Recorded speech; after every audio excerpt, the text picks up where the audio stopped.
자, 오늘은 추세선 그리는 방법에 대해서 한번 배워보도록 하겠습니다.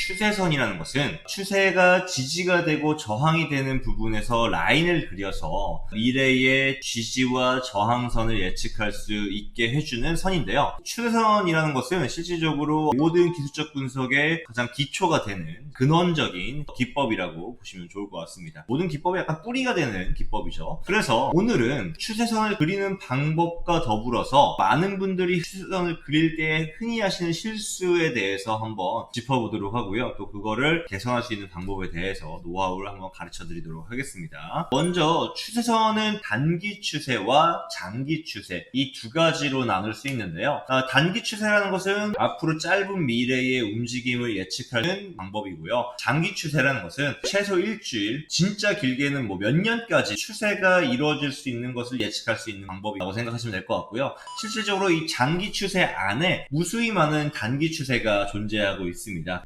예를 들자면 이런 거죠. 자, 이렇게 추세선이 있다고 한다면 이러한 추세가 추세선 안에 추세가 흐르고 있을 거고요. 그리고 추세는 현재 지금 무상향 추세를 그리고 있습니다. 자, 근데 이게 지금 이 안에 또 무수히 많은 추세선을 이루고 있다는 거죠. 이게 이탈되었을 때 매도 추세가 이어지는 법이고, 또 추세가 이어지는 법이고, 또 추세가 이어지는 법이고. 그래서 우리가 보통 단기 추세와 장기 추세 두 가지를 동시에 보려고 하는데, 이게 꼭 필요한 이유는 단기 추세로는 앞으로의 짧은 미래를 볼 수 있기 때문에 정확한 진입가와 청산가를 알 수 있는 반면에 큰 흐름에 도달했을 때 오히려 역흐름에 당할 수 있는 그런 상황들이 놓여지기도 합니다. 그거를 방지하기 위해서 저희는 장기 추세를 보는 건데요. 내가 스캘퍼라고 하더라도 장기 추세 알고 있으면 더 수익 내기가 쉽습니다. 단기와 장기 이런 거 나눠서 보시려고 생각하지 마시고, 단기 추세를 내가 하더라도 장기적인 추세선을 내가 그릴 줄 알아야 된다라는 부분들을 인지하고 계시면 좋을 것 같습니다. 자, 일단 먼저 단기 추세를 그릴 수 있는 방법은 흐름이 좀 극적으로 변화하는 짧은 차트를 이용하시는 게 좋습니다. 예를 들어서 5분봉 있을 거고요, 30분봉 있을 거고요, 60분봉이 있을 겁니다. 근데 저는 웬만하면 60분봉 이상으로는 단기 추세를 보지 않습니다. 60분봉 아래까지가 단기 추세로 보기에 적절한 차트인 것 같습니다. 또 한 가지가 뭐가 있죠? 틱봉 차트가 있죠. 틱봉 차트. 저는 흔히 240 틱봉을 사용을 하지만 그건 사실 취향일 뿐이지 어떤 걸 하실 땐 상관없고, 웬만하면 그래도 120 틱봉 이상으로 보시는 게 좋지 않을까 싶습니다.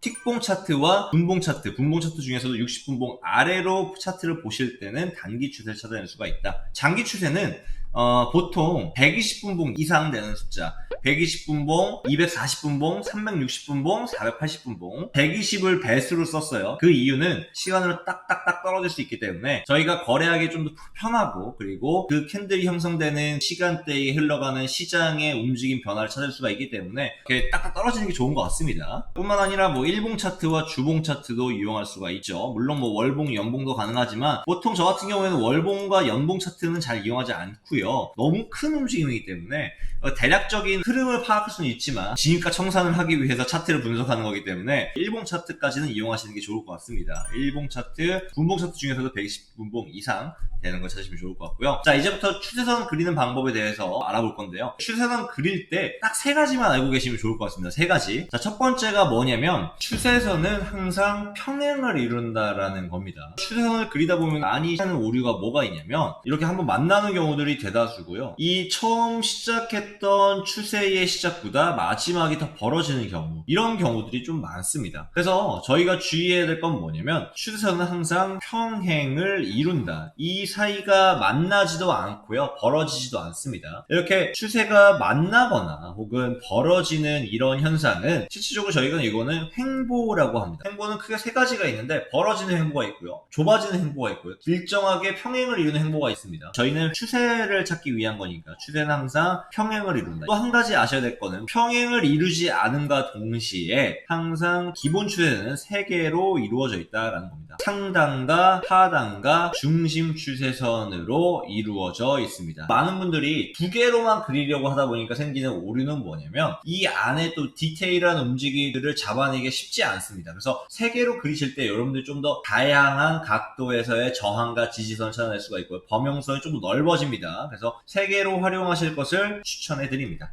두 번째 원칙입니다. 추세대와 추세대의 간극은 일정합니다. 그러니까 이 간극의 차이는 일정하다. 제가 이렇게 선으로 한번 그려보도록 하겠습니다. 자, 추세대를 먼저 하나 그리고 여기서 추세대를 평행으로 그리는 방법 중에 쉬운 방법은 키움증권 영문 차트를 이용하시면 여기 보면 추세선 복사라는 기능이 있습니다. 이게 여기 없으신 경우들이 많을 거예요. 그러면은 이 위에 차트 툴 편집이라는 게 있습니다. 여기 들어가시면 차트 설정에 분석 도구가 있으실 거예요. 여기에 추세선 복사라는 게 있는데 이거를 옆으로 끌고 와주시고 적용을 눌러주시면 차트 툴에 추세선 복사가 생깁니다. 추세선 복사 이용하시는 방법은 선을 하나 그리시고 누르시면 그대로 복사가 돼요. 그러면 길이와 각도가 동일합니다. 그리고 이 사이의 간극은 동일하다. 여기서나 여기서나. 이게 왜 중요하냐면 이 뒤에 있는 개념이 추세 확장과 그리고 좁아지는 그런 형태의 움직임들을 저희가 확인할 수가 있는데 추세 확장에 대해서 논하거나 이탈에 대해서 논하기 위해서 필요한 게 추세대와 추세대 사이가 일정하다는 부분이에요. 그거를 알고 계시면 추세가 확장했을 때 대응하기가 쉽습니다. 추세가 확장한다는 개념은 이런 개념이죠. 자, 예를 들어서 추세가 열심히 이 안에서 돌아가다가 어느 순간 뚫고 이 위에서 왔다 갔다 하는 경우가 있습니다. 그리고 또한 다시 내려오기도 하면서 왔다 갔다 하는 경우들이 발생합니다. 자, 이건 뭐냐면 상단 추세선 돌파한 순간 추세가 확장됐다라고 얘기하는 건데